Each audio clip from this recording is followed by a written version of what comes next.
상황이 많이 어려운 가운데 있습니다. 오늘은 참 7,000명이 넘는, 물론 그 증상이 어떻다 할지라도 또 위중증 환자가 많아지고, 특별히 어떤 몸에 기저질환이 있는 분들은 더 조심하시고 더 우리 주님이 지켜주시기를 간절히 소망합니다. 또 그 확진자들 중에서 학생들, 또 어린 학생들도 많이 나오는 것 같아요. 아무튼 우리 여러분의 자녀 손들뿐만 아니라 또 우리 교회학교 친구들을 위해서도 많이 기도해 주시기 바랍니다. 로마서의 끝을 향해 달려가고 있습니다. 바울이 쓴 여러 권의 서신서가 있습니다만 그 가운데서도 로마서를 통해서 바울의 애절한 마음을 더 느끼게 되는 것 같아요. 믿음은 어떻게 주어지느냐? 예수님을 믿음으로, 예수님만을 믿음으로 구원을 받는다. 이 구원이 자신에게뿐만 아니라 자기의 민족 이스라엘에 대한 그 간절한 마음을 바울이 갖잖아요. 내가 받은 구원, 내가 받은 은혜, 나는 이렇게 좋은데 저들은 어떻게 할 것인가? 우리 민족은 어떻게 할 것인가? 그 간절함이 로마서에 담겨 있습니다. 그리고 하나님께서는 특별히 바울을 이방인을 위한 사도로 부르잖아요. 바울을 통하여 복음이 정말 벽을 뛰어넘고 경계를 뛰어넘고 한계를 뛰어넘는 놀라운 역사가 일어나게 됩니다. 바울이야말로 저희가 이번에 다니엘 기도를 통해서도 그 찬양을 많이 불렀는데요. 은혜, 은혜, 은혜. 모든 것이 은혜. 내 삶에 당연한 것 하나도 없고 모든 것이 은혜입니다. 바울이야말로 자신의 삶이 모든 것이 은혜임을 고백합니다. 오늘 본문 14절과 15절을 보면 내 형제들아 너희가 스스로 선함이 가득하고 모든 지식이 차서 능히 서로 권하는 자임을 나도 확신하노라. 그러나 내가 너희로 다시 생각나게 하려고 하나님께서 내게 주신 은혜로 말미암아 더욱 담대히 대량 너희에게 썼노니. 은혜로 말미암아, 하나님이 내게 주신 은혜로 말미암아. 바울의 삶에는 늘 은혜가 넘친 삶이었음을 믿습니다. 저와 여러분의 삶에도 늘 은혜가 넘치기를 소망합니다. 은혜가 있어야 여러분 기쁘게 되고 찬송하게 되고 사랑하게 되고 섬기게 되고, 교회도 은혜가 있어야 됩니다. 교회도 은혜가 있어야 기쁨으로 일을 하게 되고 서로 모이게 되고 서로 연결이 되고 사랑하게 되더라고요. 은혜가 빠져버리면 바짝 말라버린 그런 모습들을 보게 됩니다. 우리 성도들의 삶에도 늘 하나님이 주시는 은혜가 넘치고 우리 교회에도 하나님의 은혜가 넘칠 수 있기를 소망합니다. 하나님은 바울을 이방인을 위하여 살게 하셨습니다. 그리고 하나님의 은혜를 나누는 삶을 살게 하셨습니다. 예수님을 믿음으로 받은 은혜에 감사하면서 은혜를 나누는, 은혜로 섬기는 믿음의 삶을 살았습니다. 즉 바울에게는 믿음이 행함으로 이어진 것이죠. 믿음으로 구원을 받는 것 가장 중요하지만 이 믿음은 무엇으로 연결됩니까? 행함으로, 사명으로 이어집니다. 성경은 말하잖아요. 행함이 없는 믿음은 죽은 믿음이다. 바울의 삶은 믿음의 삶이요 행함의 삶입니다. 하나님이 내게 주신 은혜, 이 은혜로 말미암아 바울은 어떤 삶을 살았습니까? 자기가 원하는 삶이 아니라 하나님이 원하시는 삶을 살았습니다. 하나님을 기쁘시게 하는 삶을 살았습니다. 그 하나님께서 주시는 모든 기쁨과 평강이 충만하게 하기를, 성령의 능력으로 소망이 넘치기를 바울은 원하며 권했습니다. 13절 말씀에서도 소망의 하나님이 모든 기쁨과 평강을 믿음 안에서 너희에게 충만하게 하사 성령의 능력으로 소망이 넘치게 하시기를 원하노라. 소망이 넘치는, 구원이 넘치는, 은혜가 넘치는, 저는 늘 그렇게 믿습니다. 성령의 능력이야말로 넘치게 하는 힘입니다. 넘치게 하는 힘. 그냥 내 안에 좋은 일 정도가 아니라 이 좋은 일이 나를 통하여 넘쳐나는 거예요. 내 안에 기쁨이 머무는 정도가 아니라 이 기쁨이 넘쳐나는 거예요. 주의 은혜가 내 안에만 머무는 것이 아니라 나를 통하여 넘쳐나는 거예요. 여러분, 교회의 부흥이 어떻게 일어나겠습니까? 교회 안에 머무는 은혜, 사랑, 이 축복이 교회를 통하여 흘러 넘칠 때 여러분 부흥이 일어나는 거예요. 그냥 우리끼리 만족하고 우리끼리 좋고 우리끼리만 나누고, 여러분 여기에서는 부흥이 일어나지 않습니다. 넘쳐나기 시작할 때 주님의 핏값으로 세워주신 우리 경일교회를 통하여 하나님의 사랑과 은혜가 넘쳐나기 시작할 때, 신실한 주의 종들을 통하여, 부름받은 주의 종들을 통하여 이 은혜와 사랑이 넘쳐나기 시작할 때, 이웃으로 흘러가고 지역으로 흘러가고 나아가 열방으로 흘러갈 때 여러분 부흥이 일어나는 거예요. 성령의 능력으로, 이 모든 일이 성령의 능력으로 넘쳐나는 거예요. 그저 늘 우리 그냥 여기가 좋사오니, 이 정도 만족하오니, 그런, 여러분 하나님 앞에서 그런 것은 없잖아요. 하나님께서 우리를 부르시고 바울을 부르시고, 바울을 기가 막힌 상황과 그 환경에서 부르셔서 바울을 어디까지 쓰십니까? 정말 바울을 끝까지 쓰잖아요. 1차, 2차, 3차 로마에 이르러 다음에 서바나까지. 아마 바울이 자신의 삶을 저는 1차 선교 여행 정도로 그냥 만족하겠습니다 하면 여러분 2차, 3차가 어떻게 나왔겠어요? 로마까지, 서바나까지 그 복음의 열정, 복음의 대항해가 어떻게 이루어졌겠습니까? 여러분, 성령의 능력으로 우리의 모든 것이 넘쳐나기를 시작합니다. 넘쳐나기를 소망합니다. 정말 기쁨이 넘쳐나고 사랑이 넘쳐나고 은혜가 넘쳐나고, 우리 안에서 이 견딜 수 없는, 우리 안에서 막을 수 없는 이 거대한 복음의 열정과 능력이 우리를 통하여 넘쳐나기 시작할 때 여러분 놀라운 부흥이 일어나게 될 줄로 믿습니다. 더욱더 성령님을 구하고 성령의 능력으로 달려가는 우리가 되기를 축복합니다. 16절 말씀을 보면 이 은혜라는 말을 쓰고 있습니다. 바울이 이 은혜는 곧 나로 이방인을 위하여 그리스도 예수의 일꾼이 되어 하나님의 복음의 제사장 직분을 하게 하사 이방인을 제물로 드리는 것이 성령 안에서 거룩하게 되어 받으실 만하게 하려 하심이라. 사실 바울에게는 자기 민족을 향한 간절한 구원의 꿈이 있었지만 하나님은 이방인을 위한 일꾼으로 사용하셨잖아요. 여러분, 전도가 있고 선교가 있잖아요. 굳이 좀 설명을 하자면 전도라고 하는 것은 같은 문화권 안에 있는 사람들에게 전하는 것이 전도입니다. 그러나 선교는 같은 문화권이 아닌 다른 문화권에 있는 사람들에게 나아가 복음을 전하는 것이 선교예요.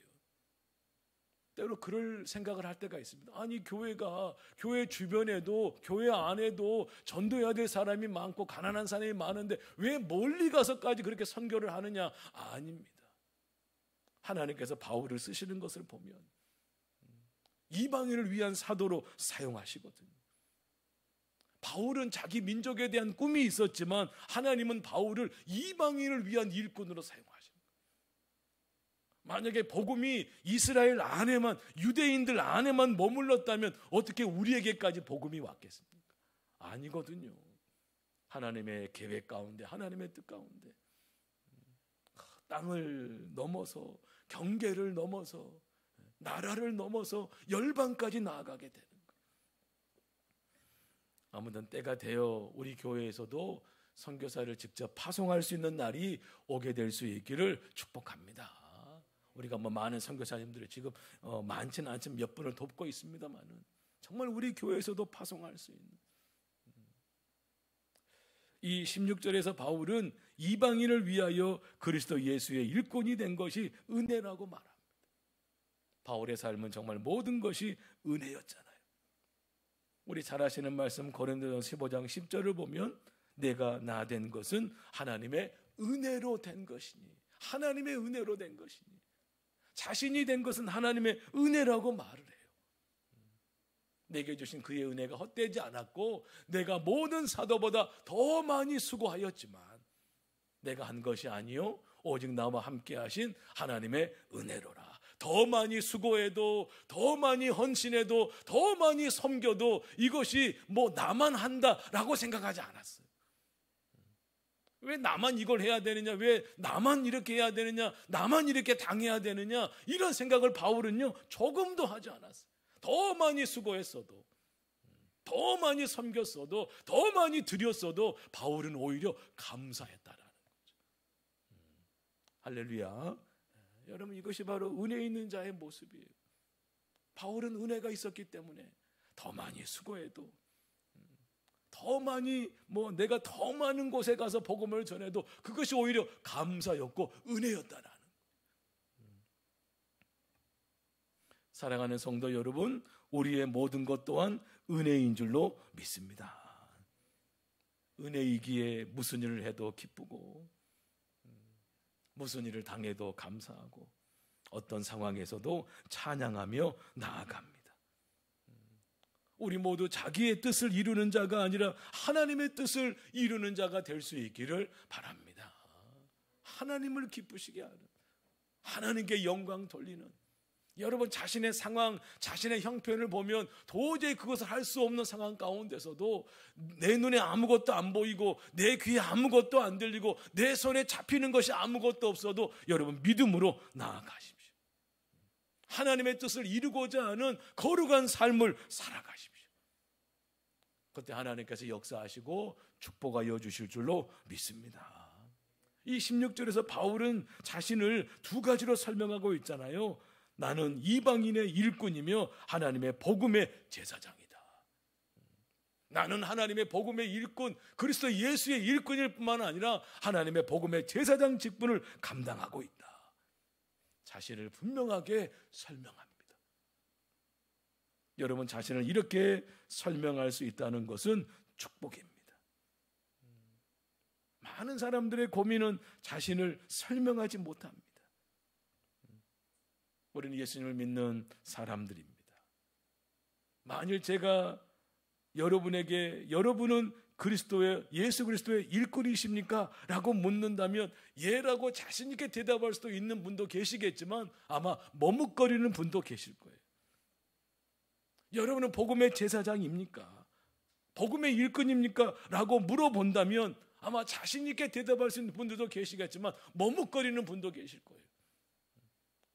예전에는 일꾼이었는데 요즘은 일을 잘 못해서 일꾼인지 아닌지, 또 때로는 지금은 못하지만 앞으로 한번 열심히 해보겠습니다, 그런 여러 가지 마음들이 아마 있으실 거예요. 여러분, 어떤 직업을 가졌든지 교회에서 어떤 직분이든지 예수님을 믿는 사람이라면 어느 곳에서든지 나는 그리스도의 일꾼이다, 나는 복음의 일꾼이다, 나는 사랑의 일꾼이다 라고 자신 있게 말할 수 있어요. 어디에서든지, 사람들 속에 있든지 직장 속에 있든지 어떤 상황과 환경 속에 있든지 나는 그리스도의 일꾼이다, 나는 하나님의 사람이다, 자신 있게 말할 수 있어야 합니다. 이 말을 할 수 있을 때 우리 인생이 분명해지고 확실해집니다. 나는 하나님의 일꾼이다, 나는 복음의 제사장이다. 이 확신이 있는 사람, 이런 분들의 믿음이 여러분 무섭습니다. 이런 분들은 세상을 무서워하지 않습니다. 사람도 무서워하지 않습니다. 우리가 보통 무서워하는 것들을 이런 분들은 무서워하지 않습니다. 왜 그렇습니까? 사명이 그를 움직이기 때문에 그래요. 사명이, 하나님의 부르심이, 하나님이 나를 부르셨다라고 하는 이 부르심이, 이 확신이 그를 움직이기 때문에 그렇습니다. 이런 분들은 하나님의 음성을 듣는 사람들입니다. 듣는 소리가 다르고 보는 세계가 다르고 걷는 발걸음이 다른 거예요. 그렇기 때문에 그 어떤 것도 무섭지 않은 것이죠. 하나님이 주시는 마음이 있다면 흔들리지 않습니다. 좋은 환경을 쫓아다니고 좋은 조건을 쫓아다니면 행복할 것 같지만 그렇지 않습니다. 우리는 부르심을 따라 갈 때 행복해지는 거예요. 주님을 위하여, 주님을 기쁘시게 하기 위하여 살아갈 때 여러분 행복해지는 거예요. 뭐 좋은 조건, 뭐 좋은 것 따라간다고 우리가 행복해지느냐? 그렇지 않더라고요. 저와 여러분에게 새로운 믿음이 생기기를 바랍니다. 정말 새로운 은혜가 주어지고 정말 눈이 열리고 귀가 열리고 믿음의 손이 쥐어지는, 믿음의 발걸음이 내딛는, 지난번에 다니엘 기도를 통하여 귀한 강사님들을 통하여 몇 가지 남은 그런 중요한 문장들이 우리 마음에 있잖아요. 그 가운데 하나 남은 것은 이거더라고요. 제게 하나님이 역사하실 수 있는 환경을 만들어야 된다는. 우리가 염려하고 걱정하고 의심하고 두려워하고 있는데 어떻게 하나님이 역사하시겠냐라는 거예요. 하나님이 역사하실 수 있는, 우리가 믿는 하나님, 전능하신 하나님, 천지를 창조하신 하나님, 모든 것을 주관하신 하나님, 만군의 주 여호와 하나님께서 역사하실 수 있는 환경을 만들어야 된다. 우리 교회가 믿음의 환경이 돼야죠. 주님이 오셔서 역사하실 수 있도록. 그 조용기 목사님이 올해, 조용기 목사님도 돌아가셨잖아요. 보니까 그분도 36년생이시더라고요. 조용기 목사님. 아무튼 저하고 이름이 비슷하기 때문에 제가 더 관심을 갖고, 유튜브에서도 한 번씩 그분의 설교를 듣습니다. 처음에 교회를 1958년도에 교회를 개척하고, 그때 교회를 개척하고 나니까 하나님이 물으시더래요. 너 몇 명 정도 원하느냐?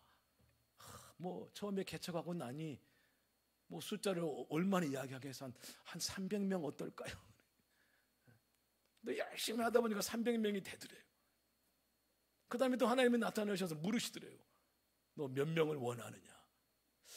3,000명. 또 열심히, 또 그분에게는 은사가 있었기 때문에 그냥 또 3,000명이 되더래요. 할렐루야. 아무튼 믿음을 가지고 하니까. 그러니까 또 하나님이 나타나시더래요. 몇 명 정도 원하느냐? 10,000명을 원합니다. 할렐루야. 별로 안 놀라시는 것 같아요. 이야, 그냥 믿음으로 나아가고 하나님께서 물으실 때 믿음으로 고백하고 또 그 숫자를 위해서 열심히 감당하고 꿈을 꿨대요. 하나님의 꿈과 비전을 품었대요. 아무튼 하나님이 역사하실 수 있는 환경을 만들어 10,000명이 되더래요. 10,000명이. 10,000명 정도 되니까 하나님이 말씀하시더래요. 큰 성전을 지어라. 큰 성전을 지어. 그래서 여의도에 가서 그 모래벌판 위에 그 여의도 성전을 지으면서 오일 쇼크가 오고 중동 전쟁이 일어나고 그 기가 막힌 어려움 속에서도 그 성전이 지어지고, 세계 최대, 이제 나중에는 하나님 앞에 세계 최대 교회를 하고 싶습니다. 그분이 계실 때 78만까지 성도가 모였다라는. 아무튼 하나님 앞에서 꿈을 가지고 믿음으로 나아갔다라는 거예요. 할렐루야. 네, 그냥 믿음으로 나아가는, 하나님이 역사하실 수 있도록. 사실 그 숫자를 조윤기 목사님이 하셨겠습니까? 하나님이 하시는 거죠. 믿음을 보시고 하나님이 역사하시는 거죠. 우리 교회가 믿음의 환경이 만들어지고 우리 성도들 가운데 믿음의 말이 선포가 되고 믿음의 삶이 주어지게 될 때 하나님의 역사가 나타나게 될 줄로 믿습니다. 하나님의 사명을 따라, 하나님의 뜻을 따라 움직일 때 여러분, 교회가, 우리가 행복해지는 거예요. 행복해지는 거예요. 바울은 이런 삶을 살면서도 언제나 겸손하고 절제했습니다. 본문의 17절에서 19절을 보게 되면 그러므로 내가 그리스도 예수 안에서 하나님의 일에 대하여 자랑하는 것이 있거니와 그리스도께서 이방인들을 순종하게 하기 위하여 나를 통하여 역사하신 것 외에는 내가 감히 말하지 아니하노라. 그 일은 말과 행위로 표적과 기사의 능력으로 성령의 능력으로 이루어졌으며 그리하여 내가 예루살렘으로부터 두루 행하여 일루리곤까지 유럽의 한 지역까지 그리스도의 복음을 편만하게 두루두루 전하였노라. 바울은 말합니다. 성령의 능력으로 역사하신 것 외에는 말하지 않겠다고 밝히고 있습니다. 그냥 하나님의 뜻을 따라 하나님의 부르심을 따라 순종하며 믿음으로 나아갈 때 정말 바울을 통하여 여러분 성령의 놀라운 능력들이 나타나잖아요. 바울은 말할 줄 몰라서 하지 않는 것이 아닙니다. 그냥 하지 않는 것이죠. 남을 비판하고 욕하는 것이 문제가 아닙니다. 하지 않기로 결정하는 거예요. 다른 것은 모른 척하고 오직 이방인을 위하여 나를 부르신 그것만을 생각하겠다는 것이죠. 바울은 푯대를 향하여 달려갑니다. 고린도전서 2장 2절 말씀을 보게 되면 바울이 이렇게 말합니다. 내가 너희 중에서 예수 그리스도와 그가 십자가에 못 박히신 것 외에는 아무것도 알지 아니하기로 작정하였습니다. 예수 그리스도와 그가 십자가에 못 박힌 것 외에는 아무것도 알지 않기로 배설물처럼 여기로 작정하는 거예요. 여러분 예수님보다 중요한 것은 없는 줄로 믿습니다. 그분이 주신 십자가 외에 우리의 기쁨이 없는 거예요. 십자가 내가 처음 볼 때에 나의 눈이 밝아져 오늘 내 기쁨이 넘치는도다. 바울도 보면 공부도 많이 한 사람이잖아요. 뭐 율법적으로나 인간적으로나 흠이 없는 사람입니다. 그러나 그는 자기가 어떤 위치에 있는 것 중요하지 않았습니다. 그는 죄수도 되었습니다. 복음 때문에 매를 맞으면서 오히려 기도하며 찬송을 불렀던 사람입니다. 예수 그리스도의 복음 때문에 다 내려놓고 다 포기하는 거예요. 오직 하나 복음 하나님의 사랑 때문에 그렇습니다. 그리하여 내가 예루살렘으로부터 두루 행하여 일루리곤까지. 일루리곤은 오늘날로 말하면 알바니아라고 말하더라고요. 알바니아까지 그리스도의 복음을 편만하게 전하였노라. 그리고 20절 말씀을 보면 내가 그리스도의 이름을 부르는 곳에는 복음을 전하지 않기를 힘썼노니 이는 남의 터 위에 건축하지 아니하려 함이라. 여기서 더 놀라운 사실을 이야기하잖아요. 복음의 개척 정신입니다. 예수님을 믿지 않는 곳에만 찾아가겠다라는 거예요. 그래서 어떤 역사가 일어나죠. 21절에 기록된 바 주의 소식을 받지 못한 자들이 볼 것이요 듣지 못한 자들이 깨달으리라. 주의 소식을 받지 못한 자들이 보게 되고 듣지 못한 자들이 깨닫게 되는 역사가 일어나는 거예요. 저는 우리 교회 가운데 우리 경일교회 가운데 이런 역사가 일어날 수 있기를 축원합니다. 주를 보지 못하던 자들이 주의 소식을 받지 못한 자들이 보게 되고 듣지 못한 자들이 깨닫게 되는 새롭게 깨닫게 되는 주님을 만나게 되는 이 놀라운 역사가 우리 교회를 통하여 일어나기를 소망합니다. 복음은 개척 정신이잖아요. 근본적으로 복음은 안정이 아니잖아요. 가만히 있는 것은 복음이 아니잖아요. 끊임없이 하나님이 여시는 길로 나아가는 것입니다. 하나님이 아브라함을 부르실 때 아브라함이 잘 알고 있는 땅으로 부르신 것이 아니잖아요. 한 번도 경험해보지 않는 땅, 그 땅 하나님이 지시할 땅으로 가는 거예요. 이것이 믿음입니다. 그리고 하나님께서는 없는 것을 있는 것 같이 행하시는 역사를 아브라함에게 이루십니다. 사랑하는 성도 여러분, 우리 경일교회도 우리가 한 번도 경험해 본 적이 없는 하나님이 이루시고자 하는 교회가 이루어지기를 바랍니다. 우리가 44년 동안 수없이 교회를 경험해 온 이런 모습 저런 모습 이런 모습 저런 모습 좋았던 적도 있지만 힘들고 어려웠던 적도 있었던 그 교회의 모습, 우리의 경험 속에, 우리의 생각 속에, 우리의 어떤 한계 속에 있는 교회가 아니라 하나님께서 이루고자 하시는, 우리가 전혀 경험해보지 못한 그런 교회가 우리 교회를 통하여 이루어지기를 소망합니다. 우리 교회가 어떻게 나아갈지, 어떻게 뻗어가게 될지 상상할 수 없는, 뭐 아무것도 없지만 믿음으로 나아갈 때 그 믿음을 통하여 하나님께서 일하시는 줄로 믿습니다. 교회가 본질에 충실할 때, 교회가 말씀의 반석 위에 서고 믿음의 역사, 사랑의 수고, 소망의 인내, 여러분 데살로니가 교회는 그것으로 소문이 나잖아요.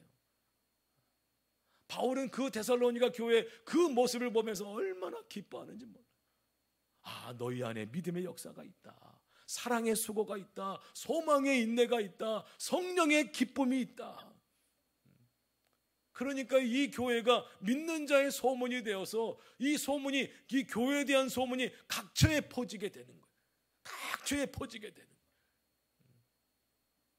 여러분, 교회가 본질에 충실할 때, 주의 길에서 떠나지 않으려고 할 때 하나님이 축복해 주십니다. 부흥의 역사가 일어나게 됩니다.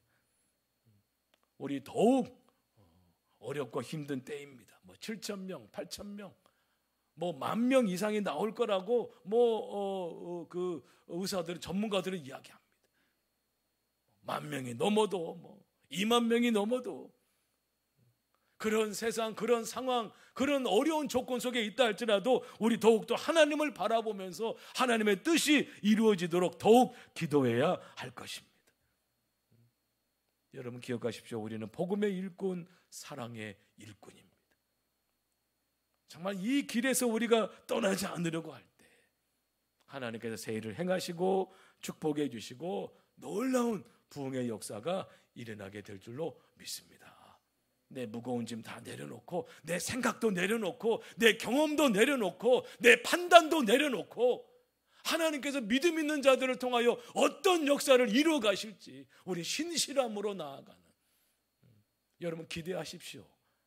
우리 경일교회를 통하여 어떤 역사가 이루어질지, 우리 사랑하는 온 성도들, 기름 부어 세운 종들을 통하여, 신실한 주의 자녀들을 통하여 어떤 역사를 이루어갈지 기대하며 소망하며 믿음의 발걸음을 따르는, 빛을 따라가는 저와 여러분과 우리 모두가 될 수 있기를, 우리 교회가 될 수 있기를 주님의 이름으로 축원합니다. 아멘.